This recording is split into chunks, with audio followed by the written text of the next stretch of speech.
Let's document story number 6 in my October Daily 2025 album. Hi, friends. Welcome back to my channel. If you're new here, my name is Tori, and today we are working in my October Daily 2025 album. I had quite a lot of very not fun stuff happen in the month of October, so I have not been working on this album as much as I had planned to or intended to. So I still have quite a bit of catch up to do in order to get this album finished. I would love to know if y'all are still interested in seeing October daily videos, even though we are now in November. I do have a couple of more videos already filmed that I will likely upload, but I have quite a lot more stuff already printed and ready to be documented that I just kind of, I guess, need to know if I should film those too. So let me know down in the comments below if you are still interested in these videos. For this particular month, not month, for this particular story, I am just documenting my October stamp release in my Etsy shop. So I have a photo of the actual stamps that I released. This is a digital photo that I created in Adobe Illustrator / Procreate that I used for my listing images. So I just kind of took those and combined them into one photo. And then I also have a photo of this really cute little like mummy figure that I have in the front, or I had in the front of my entryway, in the front of my house in my entryway. And I had packed a couple of Etsy orders. I think I had about 4 or 5 here.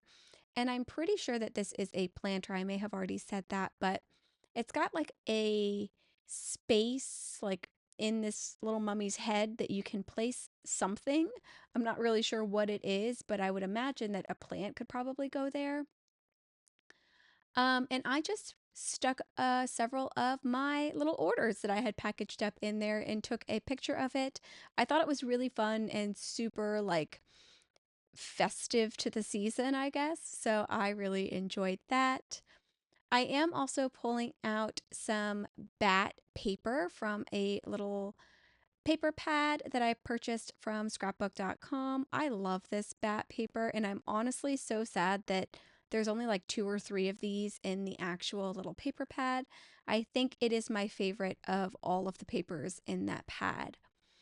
So, since everything is pretty monochromatic, that is the reason that I ended up going with the bat paper, because I felt like it fit in really well with the color schemes of the 2 photos that I had for this layout as well.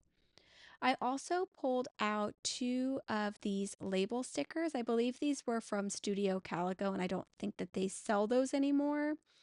But I had these in a little stash, a sticker stash situation, and just pulled those out.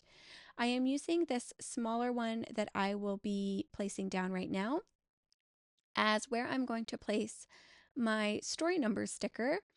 And then for that larger label sticker, I'm actually going to be placing just a kind of title for these particular photos.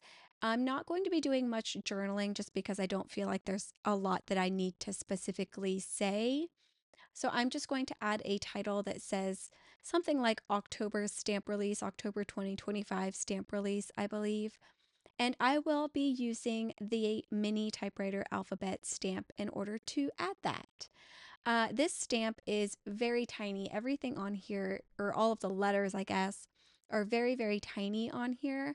But I adore it. And it's actually something that I had been considering making for a hot minute just because I like really small stamps.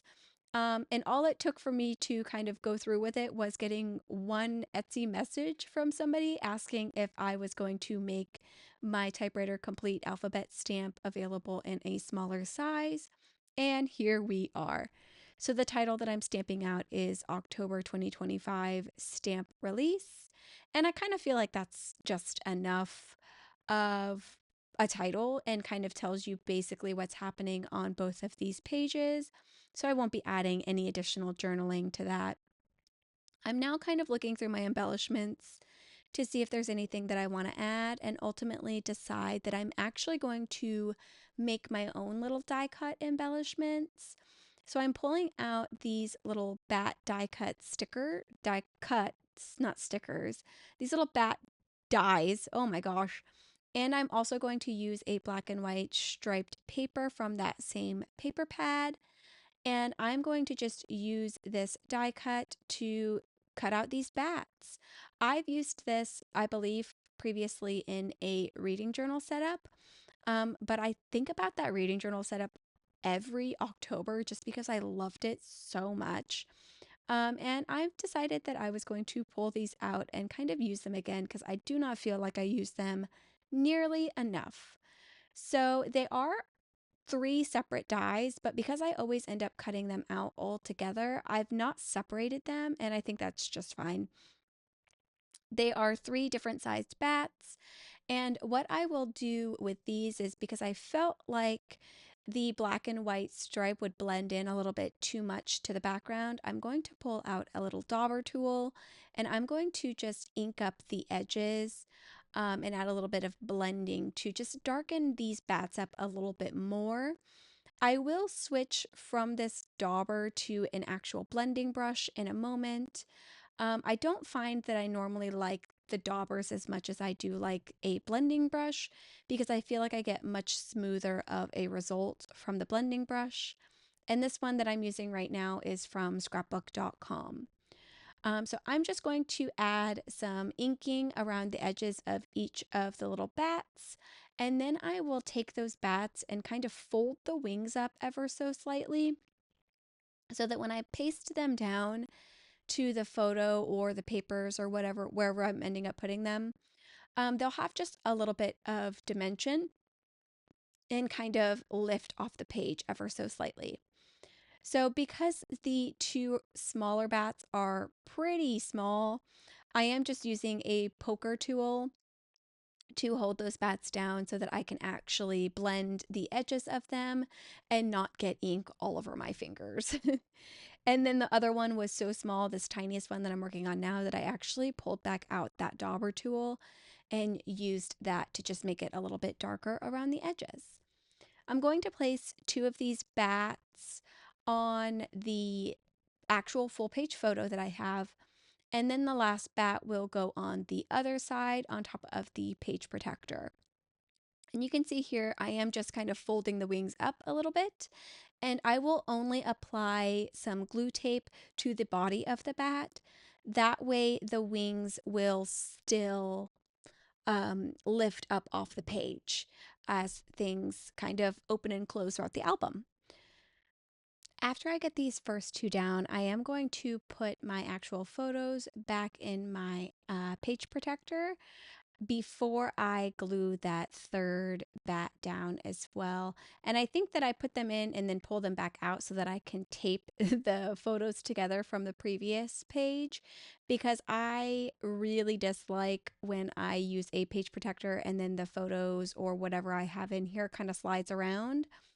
So I do tend to prefer to tape the actual photos or journaling cards or whatever I'm using back to back. That way there is no unwanted movement happening in my page protector. So once I've got that in, I am going to grab that third bat if I can find it, and then I will paste that one down back on the page protector as well. I'm doing that one on top of the page protector because I do, again, want these to be kind of dimensional. And I always love adding embellishments to the actual page protector, just because I really like the way that it looks, and it kind of makes the page protectors a little bit more um, like interactive. But this is all I have for story number 6. I would love to know your thoughts down in the comments below. Thank you so much for joining me today. I hope you have a wonderful rest of your day, and I hope to see you in my next video. Bye!